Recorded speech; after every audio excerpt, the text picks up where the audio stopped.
무려 현존 최강의 호러 거장 제임스 완 감독이 간만에 오리지널 범죄 호러 신작을 하나 내놨죠. 그런데 이 영화 1차 예고편이 예사롭지가 않습니다. 이게 진짜 제임스 완 영화였지 싶어서 좀 파봤습니다. 지금부터 말리그넌트의 예고편 분석, 김효케의 미리 보기를 시작합니다.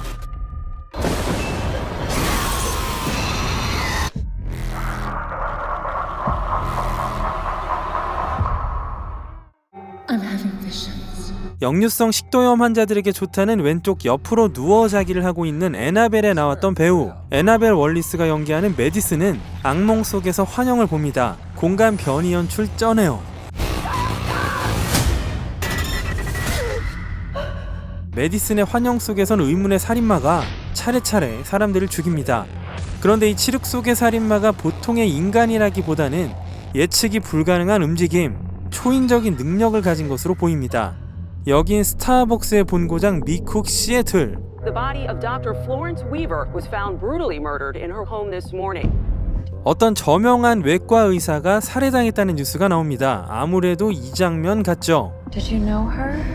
No, but I saw her die. 이 표정은 자기 환영 속에서 죽은 사람이기 때문이었죠. I'm seeing things. 그리고 화장실에는 시체가.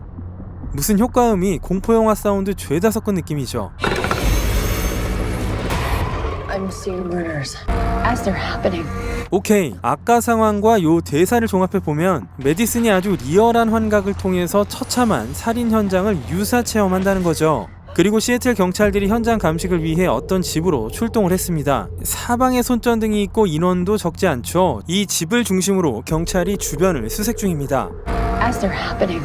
메디슨은 마스카라가 번져있고 화장도 엉망인데요. 상태가 좋지는 않습니다. 이건 또 한 명의 희생자를 보여주는 장면. Hello? 여긴 살인범의 거처로 보이고요. He says his name is Gabriel.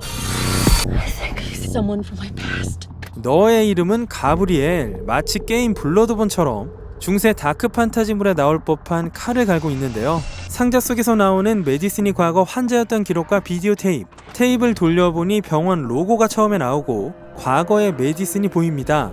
Whatever happened to you before you joined our family hurt you in a way that I can't even imagine. 뭐 대충 아픈 과거가 있단 얘기. 아무튼 메디슨은 입양이 됐군요. Stop saying that. Maddie, who are you talking to? Gabriel. Is he your imaginary? He's the devil.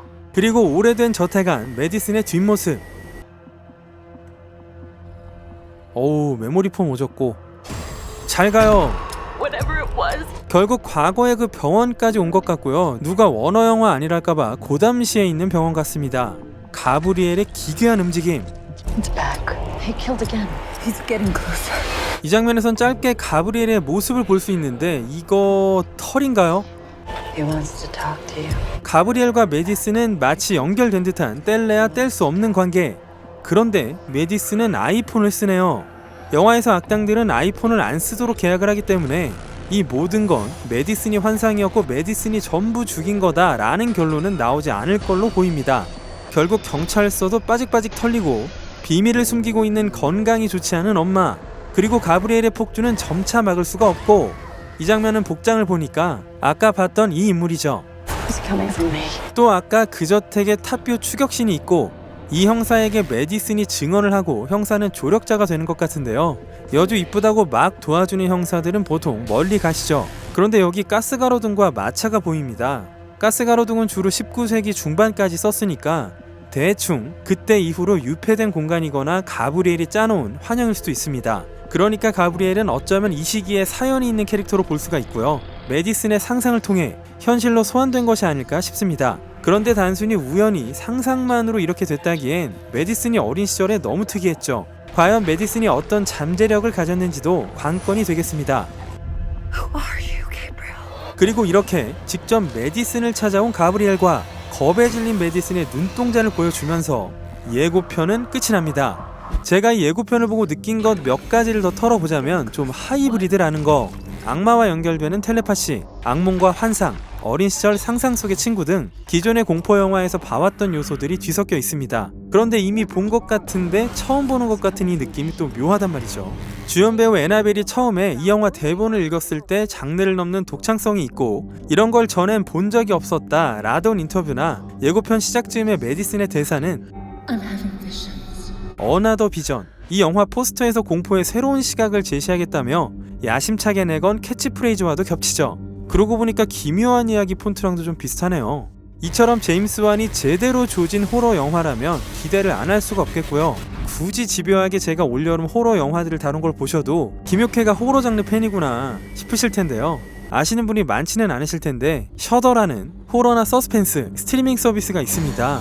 이게 한국에서는 볼 수가 없는데요. 진짜 별별 호러 컬렉션이 다 있고 서브 장르 영화들도 많거든요. 진짜 말도 안 되는 영화 DVD나 블루레이 모으던 시기도 있었는데요. 여기 알고 나서는 다 여기서 해결합니다. 이 말씀을 드리는 이유가 2019년에 셔더에서 오리지널 영화로 Z라는 걸 공개를 했는데요. 이 영화가 바로 상상 속의 친구를 다룬 호러 영화였거든요.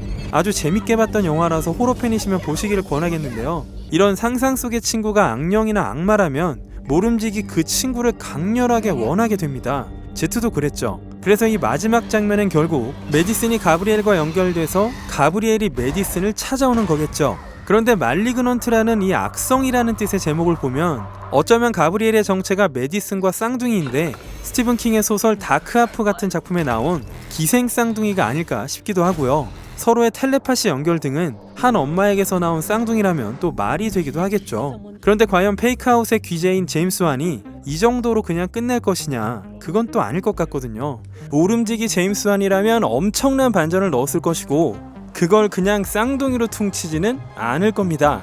머린지 수염인지 아무튼 수북한 이 친구가 19세기 무렵에 살인마일지도 모르고 잭 더 리퍼처럼요. 메디슨이 병원에 머물던 과거와 입양한 엄마가 알고 있는 비밀 등 아마 우리 상상의 영역 밖에 있는 걸 반전 주제로 가져오지 않을까 그런 생각이 듭니다.